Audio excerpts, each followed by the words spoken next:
मक्खी के डंक में जहर होता है, सही है। बिच्छू की पूंछ में जहर होता है।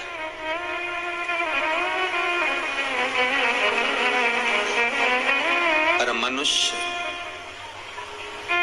जो छल करने वाला होता है, कपट करने वाला होता है, एक दूसरे को धोखा देने वाला, झूठ बोलने वाला, छल करने वाला जो होता है,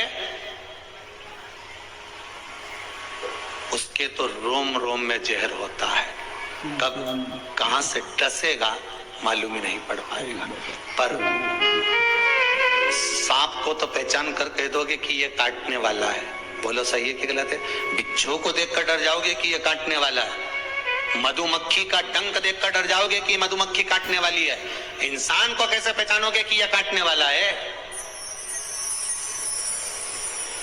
मनुष्य को कैसे पहचानोगे कि यह काटेगा? मानव को कैसे पहचानोगे कि ये काटेगा? हो सकता है तुम्हारे नजदीक में रहता हो, तुम्हारे साथ में रहता हो और कई वर्षों तक साथ रह रहा हो, कब काट जाएगा आपको मालूम पड़ेगा? नहीं। सांप को देखकर भर जाएगा कि इस काट सकता है, बिच्छू काट सकता है, सांप, ये मधुमक्खी मुझे डंक मार सकती है, पर मनुष्य को कैसे पहचानोगे? तो शिव महापुराण की कथा एक बात बहुत सुंदर कहती है कि जितने विषैली हैं मधुमक्खी शंकर जी के पास,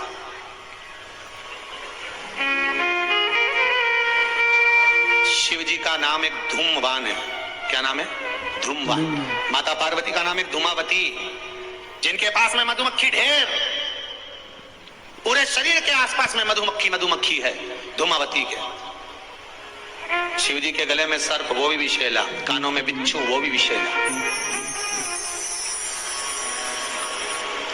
हम कैसे पहचानेंगे कि ये व्यक्ति विषैला है, ये हमको धोखा देगा, ये कपट करेगा, ये छल करेगा, ये झूठ बोलेगा, ये प्रपंच करेगा? कैसे पहचानेंगे? शिव महापुराण की कथा कहती है हमें पहचानना नहीं है। सांप डसेगा, ये उसका काम है। मधुमक्खी काटेगी, डंक मारेगी, ये उसका काम है। बिच्छू डंक मारेगा, ये उसका काम है। और मनुष्य हमको छलेगा, झूठ बोलेगा, कपट करेगा, हमारे साथ धोखा करेगा, ये उसका काम है। पर एक बात याद रखना, सांप का जहर उतारने वाले का नंबर अपने पास रख लो। काटेगा तुरंत उसके पास पहुंच जाना, फोन लगा के मैं आ रहा हूं, काट खाया। बिच्छू काटे, बिच्छू वाले का नंबर अपने पास रख लो, जैसे ही काटे तुरंत उसके पास पहुंच जाओ। मधुमक्खी काटे तुरंत उसके पास पहुंच जाओ। उसी तरह मनुष्य जब काटे तो श्री शिवाय नमस्तुभ्यम मंत्र याद रखना, बस जहर उतर जाए। शिव है, औघड़ी है, दयालु है, दातार है, कृपा का सागर है। कार्य नहीं जो बाबा नहीं करता। एक बात अपने ध्यान में रखिएगा, जिस समय पर आपको लगे कि कोई समस्या बहुत बड़ी आके खड़ी हो गई है, और बहुत बड़ी समस्या, और आपकी दृष्टि में लग रहा है कि आपको ये समस्या बहुत बड़ी है, आपकी दृष्टि में आपको ऐसा महसूस हो रहा है कि ये समस्या बहुत बड़ी है और इसका कोई हल नहीं निकल रहा, सब जगह से होकर आ गए, हर जगह जाकर निवेदन कर लिया, विनती कर ली, और वो समस्या आपको लगता है कि बहुत बड़ी है, तो शिव महापुराण की कथा कहती है, महाराज बेलपत्री के पेड़ के नीचे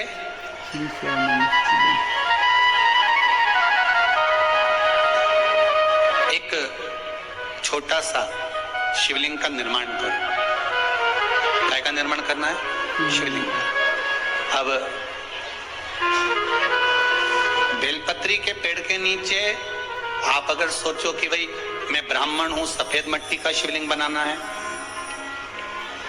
क्षत्रिय हूं, लाल मिट्टी का शिवलिंग बनाना है, या वैश्य हूं, पीली मिट्टी का शिवलिंग बनाना है, या शूद्र हूं तो काली मिट्टी का शिवलिंग का निर्माण करना है।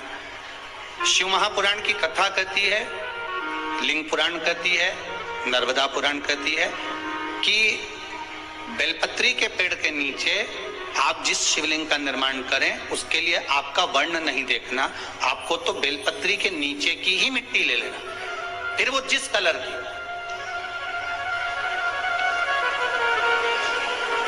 हाँ, अगर आप घर में शिवलिंग का निर्माण कर रहे हो तो आपको वर्ण देखकर मिट्टी लेना है कि हम ब्राह्मण है तो सफेद मिट्टी का शिवलिंग बना ले, वैश्य है पीली मिट्टी का बना ले, क्षत्रिय है लाल मिट्टी का बना ले, शूद्र है तो काली मिट्टी का बना ले। पर अगर कोई समस्या बड़ी विकट है और आपको लगता है कि इसका कोई हल नजर नहीं आ रहा, इसका कोई हल ही नहीं दिख रहा है और ऐसा लग रहा है कि ये उलझते जा रही है गुत्थी, अब सुलझना नहीं है, अब उलझते गए और लगे कि अब ये सुलझना नहीं है और अब ये कोई, हमने जितनों को बोला कोई नहीं सुलझा सका, हमने बहुत फोर्स सब लगा लिया। तब एक बेलपत्री के पेड़ के नीचे या तो सोमवार को या सोमवार की अष्टमी पड़े उस दिन या फिर प्रदोष के दिन, प्रदोष काल में शिवलिंग का निर्माण करो। और महाराज 5 सफेद फूल, थोड़ी सी काली तिल, एक यज्ञोपवीत, पंचामृत स्नान कराने के बाद बाबा को समर्पित कर बाबा से निवेदन कर घी का दिया लगाकर विनती कर उस शिवलिंग से निवेदन कर बाबा को अर्ध परिक्रमा देना है बेलपत्री। कितनी परिक्रमा देना है? आधी परिक्रमा बेलपत्री की। आधी परिक्रमा कैसे? जैसे शिवलिंग का निर्माण आपने यहाँ करा तो सामने बैठकर अगर आप उठे हो तो आधा बेलपत्र के पीछे जाना और वापस लौट कर आ जाना, पूर्ण परिक्रमा नहीं, अर्ध परिक्रमा कर शिवलिंग को नमन कर दीप जब ठंडा हो जाए शिवलिंग को उठाकर निवेदन कर विश्राम कर दीजिए। उस कार्य को बोलकर शिवलिंग को जल में विसर्जन करना। कौन सा कार्य? जो सब दूर से आप हार गए और लगा कि अब इसके सिवाय कोई सार्थत्व नहीं है, तब करना ये उपाय, तब करना इस उपाय। बाबा से निवेदन कर आओ। मुझे विश्वास है ज्यादा से ज्यादा अगर समय मेरे बाबा ने लिया ना तो 2 महीना, 1.5 महीना, 2.5 महीना, इससे ज्यादा नहीं लेगा। बाबा कार्य सफल कर ही विश्वास रखकर शिव की आराधना कर, करुणा सागर शंकर, विश्वास रखकर आपने अगर भाव प्रकट कर कोई भी उपाय आप कर रहे हैं उसमें आपकी विश्वासता होना चाहिए, उसमें आपका भरोसा होना चाहिए, उसमें आपकी दृढ़ता होना चाहिए।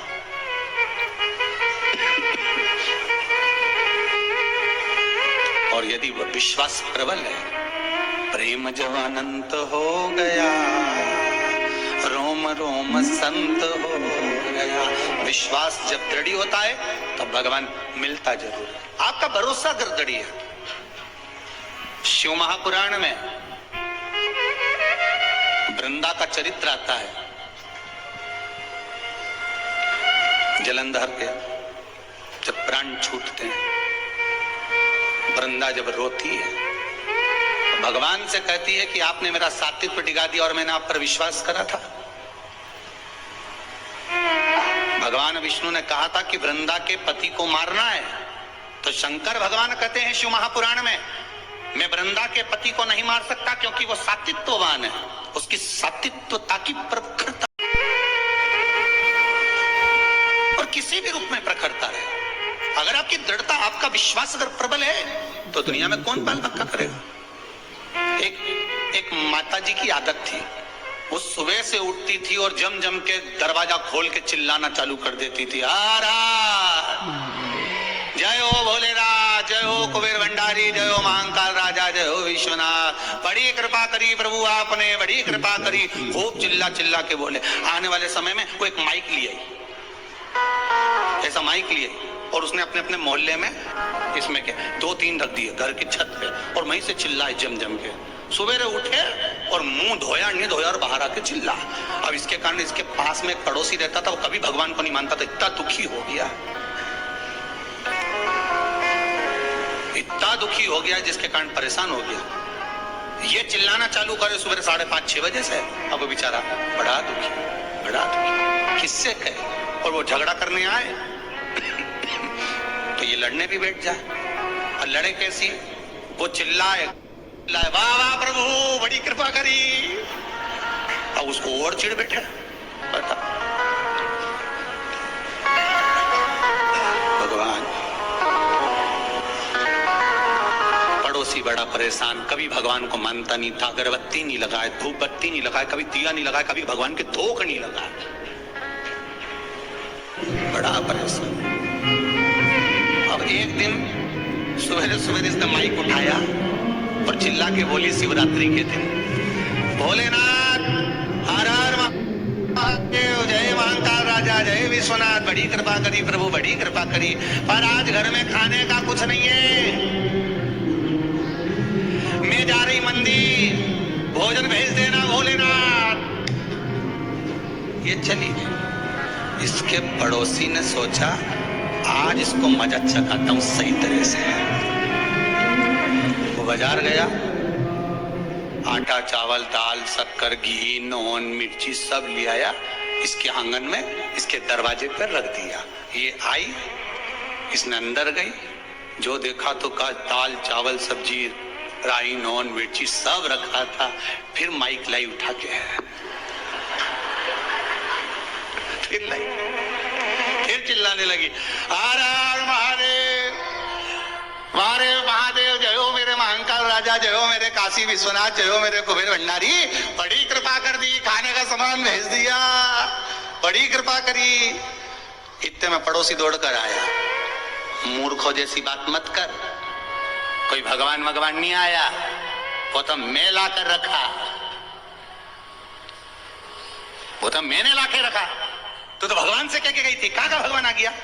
इतने में इसने फिर माइक उठाया, हर हर महादेव, जय हो महाकाल राजा की, जय हो काशी विश्वनाथ की, जा खोलने से भी दान करवा दिया।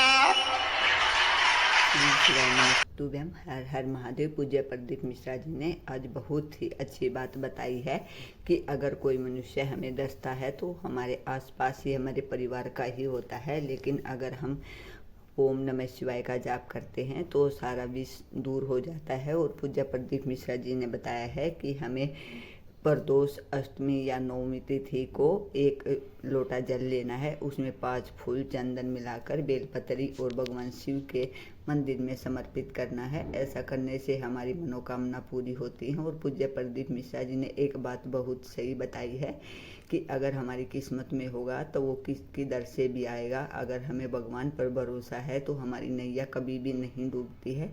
अगर हम सच्चे मन से भगवान की भक्ति करते हैं तो हर हाल में भगवान हमारा साथ देते हैं। श्री शिवाय नमस्तुभ्यम। अगर आपको वीडियो पसंद आया हो और पूज्य प्रदीप मिश्रा जी के उपाय आप देखना चाहते हो तो लाइक कमेंट और शेयर जरूर करें। श्री शिवाय नमस्तुभ्यम।